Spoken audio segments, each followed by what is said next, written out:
Regardless of what happens with his counteroffensive, Ukrainian President Volodymyr Zelensky says the war is not a Hollywood movie and that Ukraine won't negotiate with Russia until its forces have left his nation's sovereign territory. No matter how far we advance in our counteroffensive, we will not agree to a frozen conflict because that is war. That is a prospectless development for Ukraine.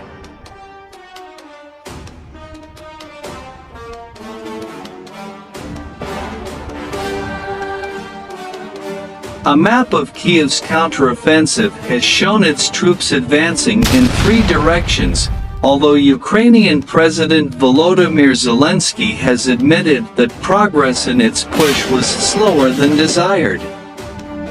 The British Ministry of Defense tweeted an image on Wednesday that it said outlined the state of Kiev's counteroffensive, which is believed to have started on June 4 and aims to recapture Russian-occupied territory.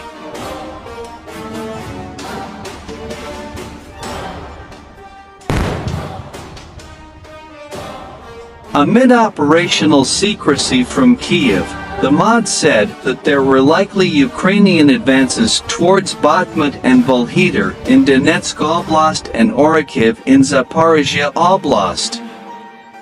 Also on Wednesday, British defense officials said Russia has been building defensive lines in rear areas, especially between Kherson and Crimea, with the aim of maintaining control of the peninsula seized by Moscow in 2014.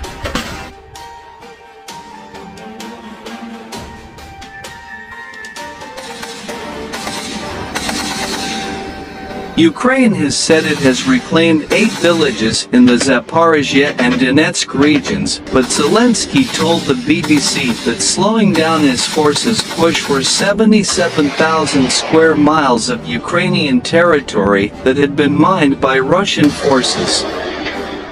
He said that while observers might think of the counteroffensive as a Hollywood movie in which instant results are expected, it's not.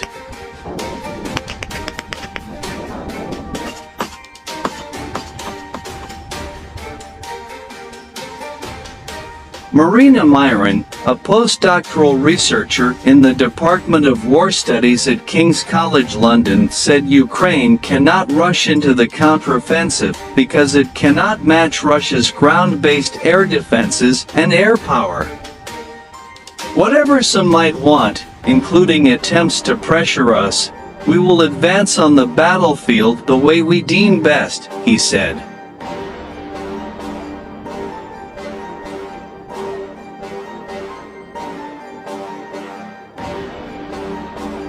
Also, Russia's echelon defense systems means that it is difficult for the Ukrainian armed forces to progress quickly in these conditions. There are also other factors, such as political pressure and the lack of surprise, to name but a few, she told. The armed forces of Ukraine have a military objective, and how long it will take them to achieve it depends if they manage to push the Russians back.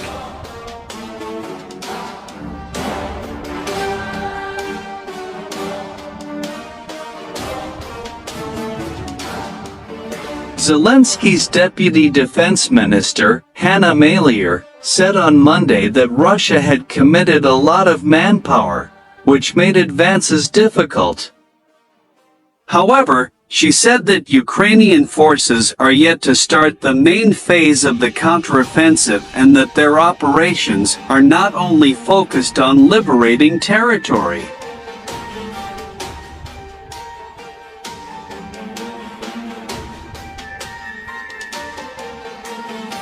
Despite the fact that our troops are advancing in several directions of the south, the enemy is concentrating its efforts in the east and continues to advance there, she said as Moscow's troops sought to reach the borders of Donetsk and Luhansk regions. On Wednesday she said on Telegram that offensive actions in the Melitopol and Berdyansk areas had some partial success and that the front line near Bakhmut was stable.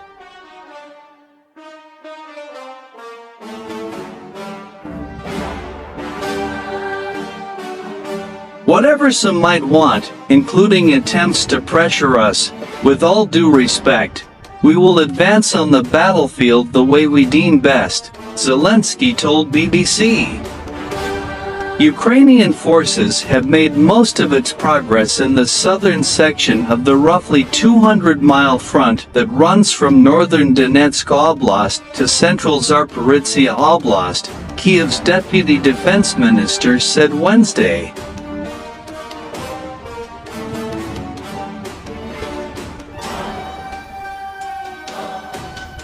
The defense forces of Ukraine continue to conduct offensive actions in the Melitopol and Berdyansk directions, Hanna Malier said on her Telegram channel.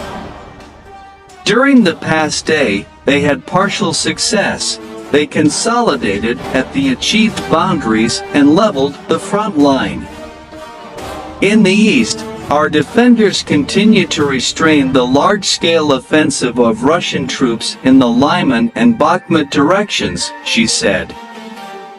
Particularly heavy fighting continues in the Lyman direction in the Yampolivka and Serebryansk forestry districts of the Donetsk region. In the direction of Bilogorivka-Shapolivka, our troops conducted offensive actions and had partial success.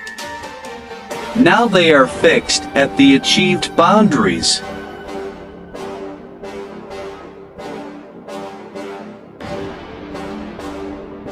The bottom line, however, is that Ukrainian forces gradually advance step by step, she told Ukrainian media, according to CNN.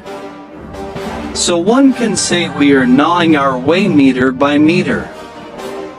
The Kremlin-connected Rybar Telegram channel acknowledged small Ukrainian gains in Zaporizhzhia Oblast. Battles for the village of Pyatikatki continued throughout the day in the Zaporizhzhia direction. At the moment, units of the armed forces of Ukraine control only a small part of the buildings in the north of the village.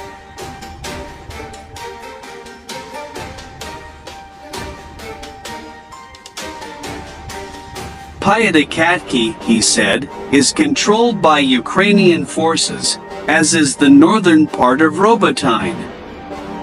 Uruzhaine is also under Ukrainian control.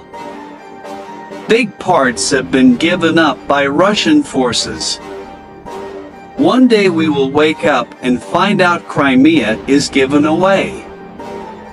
Yevgeny Prigozhin, the head of the Wagner mercenary group who continues to spar with Russian military leadership, offered a much more alarming take. Russian President Vladimir Putin, meanwhile, said Wednesday that Ukraine had suffered heavy losses and had no chance of success, and they understand this, The Washington Post reported.